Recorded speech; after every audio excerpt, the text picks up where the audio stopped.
기존 공직사회에 네. 예산 낭비나 부패가 만연하다 이런 취지의 비판을 많이 네. 해오셨지 않습니까? 네.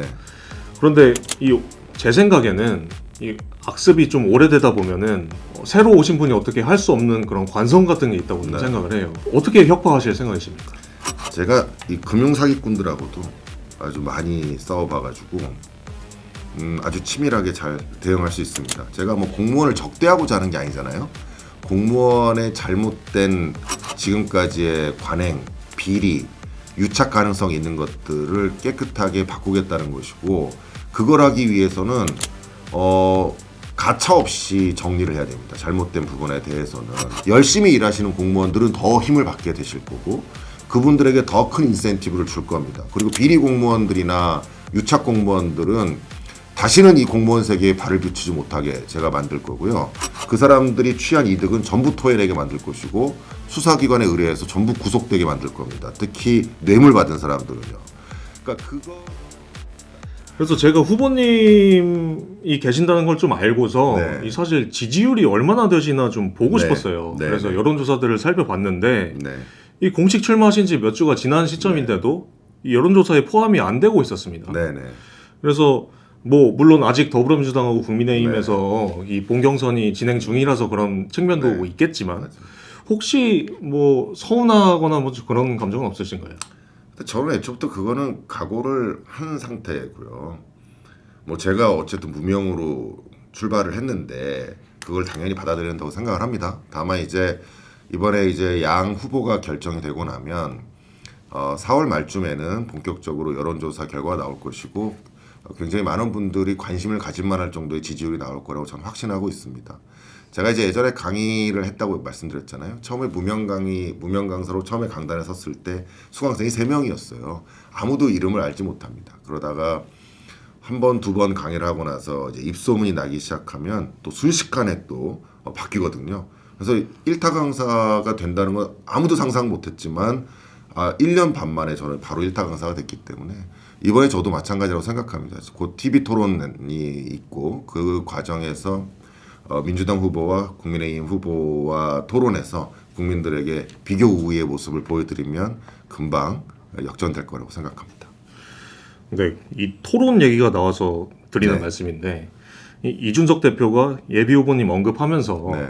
이 토론을 하면 예비 후보님의 역할이 보장돼 있다 이렇게 평가하기도 했었는데요. 네, 네. 실제로 토론이 자신 있으신가요? 네, 얼마 전에 이제 중앙선관위에서 하는 정책 토론회가 있어서 각 정당의 국회의원분들 나오셨고, 이제 개혁신당에서는 제가 최고위원으로 나갔었는데, 그때 토론회 댓글이 한 400개 정도 됐었는데 그 중에 한 390개가 김정철을 응원하는 댓글이었어요. 그러니까 그만큼 토론에서 어떤 제 모습을 보고 꼭 개혁신당을 지지하시는 분이 아닌 분들도 적극적으로 응원하시는 모습을 보면서 토론에 나갔을 때 그런 부분에 확실하게 우위를 가질 수 있을 것이라고 생각이 됩니다. 저는 이제 팩트를 기반으로 해서 토론하니까 상대 후보들을 압도할 수 있을 겁니다. 그러니까 지금 양당에서 네. 각각 예비 후보들끼리 토론은 했잖아요. 하고 있죠. 네. 네. 그거는 좀 보셨나요? 네, 뭐 자세히 처음부터 끝까지 보지는 않았는데 부분 끊어서 이렇게 주요 경쟁이 될 만한 네. 제 경쟁자로 생각하는 후보들의 발언들을 좀 봤는데 굉장히 토론이라고 보기에는 좀 많이 미진하다고 생각이 되더라고요. 네. 그분들하고 토론한다고 생각을 하면 좀 어떨 것 같나요, 구도가? 확실하게 제가 압도할 것 같습니다. 왜냐하면은 그 추상적인 얘기를 하는 토론은 의미가 없습니다. 객관적인 팩트를 기반으로 해서 데이터를 가지고 얘기를 해줘야 되는데 그런 부분에서 굉장히 미진하다고 생각이 되더라고요. 알겠습니다. 네. 이 후보님을 검색해 보면요, 네. 이 정원호 민주당 예비 후보의 칸쿤 출장 의혹 네. 관련해서 추가로 의혹을 제기하신 게 좀 많이 네. 기사가 많이 났습니다. 네. 따로 자료 조사를 더 하신 것 같던데 네. 좀 어떤 계기로 더 파헤치게 되신 건지 궁금합니다. 저는 이제 기존에 계속 원래 외유성 출장의 문제점, 그 다음에 수의 계약 같은 것들의 문제점을 계속 인식하고 있었어요. 그래서 이런 부분들을 만약에 제가 서울시장이 된다 그러면 완전히 척결해야겠다라고 생각을 하고 있는 와중에 이 뉴스가 났고, 그 뉴스를 보면서 칸쿤을 들렸다라고 하는 거예요. 그것도 2박 3일을 경유지로 들렸다라는 게 이제 상식적으로 이해가 되지 않는 거죠. 그렇다 그러면 이게 외유성이 섞여 있는 건 분명하다라고 보여지고, 그렇다면 이 부분에 대해서는 정원호 후보가 사과해야 된다고 생각합니다. 시민들과 국민들한테. 근데 그런 사과는 없고 이걸 마치 무슨 2명이 갔냐, 11명이 갔느냐로 자꾸 쟁점을 흐리기 때문에 제가 그것이 쟁점이 아니고 행정의 투명성과 공정성이 쟁점이다. 만약에 2박 3일로 경유지를 갔고 거기에 회의를 했으면은 그 이유와 그다음에 어떤 회의를 했고 왜 거기에 그만큼의 비용이 들어가는지를 명확히 밝혀야 된다는 거거든요. 그러니까 김재섭 의원이 얘기하는 것이 마치 남녀의 문제로 해가지고 이렇게 하니까 본인은 11명이 갔다라고 반박하고 있지만 본질은 그게 아니에요. 본질은 행정의 투명성과 예산의 투명성, 예산 집행의 문제점 이런 것들을 지적하는 겁니다. 네. 그러니까 원래 이 공직자들의 이 외유성 출장에 네. 문제의식이 강하게 있으셨다고 하셨잖아요. 네. 그러니까 꼭 정원호 예비 후보 말고도 다른 사안들에 대해서도 네. 평소에 많이 살펴보셨었나요? 네네. 그러면은 그것들이랑 비교를 했을 때 정원호 예비 후보의 케이스는 좀 전형적인가요? 아니면 좀 특수한? 전형적입니다.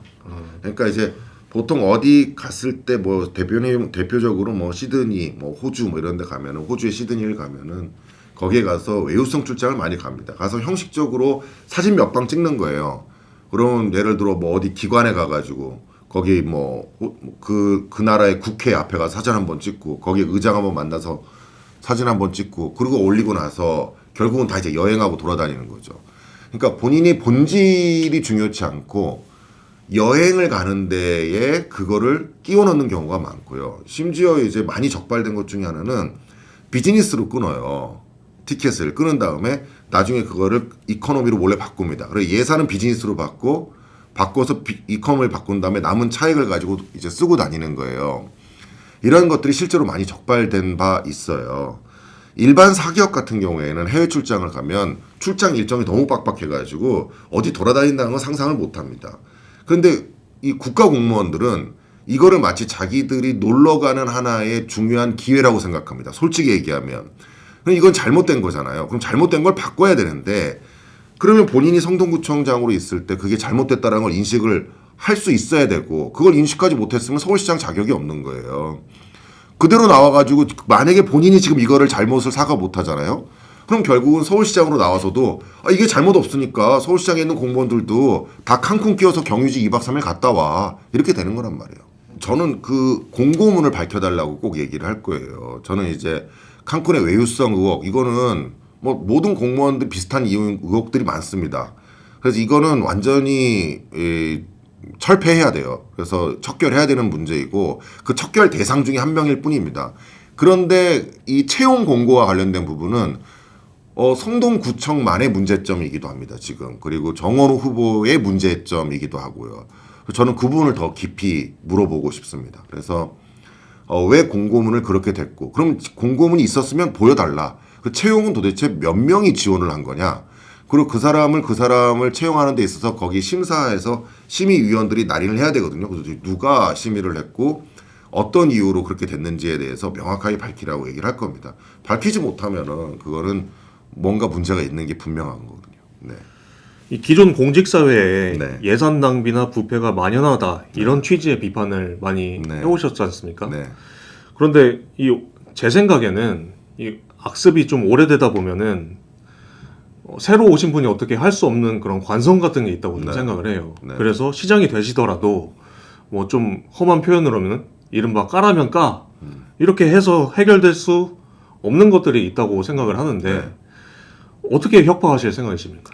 제가 이 금융사기꾼들하고도 아주 많이 싸워봐가지고 아주 치밀하게 잘 대응할 수 있습니다. 제가 뭐 공무원을 적대하고자 하는 게 아니잖아요. 공무원의 잘못된 지금까지의 관행, 비리, 유착 가능성이 있는 것들을 깨끗하게 바꾸겠다는 것이고 그걸 하기 위해서는 가차 없이 정리를 해야 됩니다. 잘못된 부분에 대해서는 여기에는 뭐 누구는 봐주고 누구는 적게 해주고 이건 안 되고요. 원칙을 딱 정하고 그 원칙을 가지고 모든 사람을 일괄적으로 정리해 줘야 돼요. 그래서 공무원 사회 부분을 정리하면 열심히 일하시는 공무원들은 더 힘을 받게 되실 거고 그분들에게 더 큰 인센티브를 줄 겁니다. 그리고 비리 공무원들이나 유착 공무원들은 다시는 이 공무원 세계에 발을 붙이지 못하게 제가 만들 거고요.